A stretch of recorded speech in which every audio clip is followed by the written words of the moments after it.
Hello বন্ধুরা, তোমরা সবাই কেমন আছো? আশা করি ভালো আছো। আর একটা নতুন ব্লগ নিয়ে তোমাদের সামনে চলে আসলাম। আজকে আমাদের মাছ পুরো কেটে ফ্রেশ করে এবং প্যাকিং করে রেখে দিয়েছি ফ্রিজে। তারপরে হচ্ছে এটা হচ্ছে আমাদের মোমোর হচ্ছে পেঁয়াজ কাটা হচ্ছে, ঠিক আছে। এই ডিজাইনে মোমোর পেঁয়াজ কাটা হয় এবং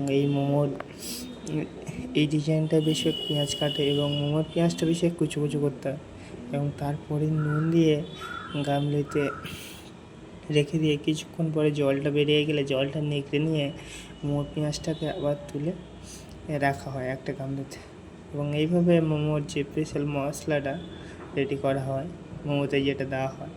এবং দেখতে পাচ্ছ সেই ভিডিওটা তোমরা হয়তো আমার এই ভিডিও বেশ কিছু ভিজুয়াল ব্যাকগ্রাউন্ডের আওয়াজ পাও এবং ঠিক আছে, ভয়েসে যেহেতু মুখ দিয়ে কথা বলে তাই জন্য ব্যাকগ্রাউন্ডে ভয়েসের কিছু আওয়াজ থাকে। তারপরে এই যে আমাদের হচ্ছে চিলি চিকেনের একটা কম্বো আছে এবং যে চিকেনটাকে ভালোভাবে উপর থেকে ছাড়িয়ে নিয়ে চামড়ার মতো এবং চিকেনটাকে ভালোভাবে কাটতে হবে।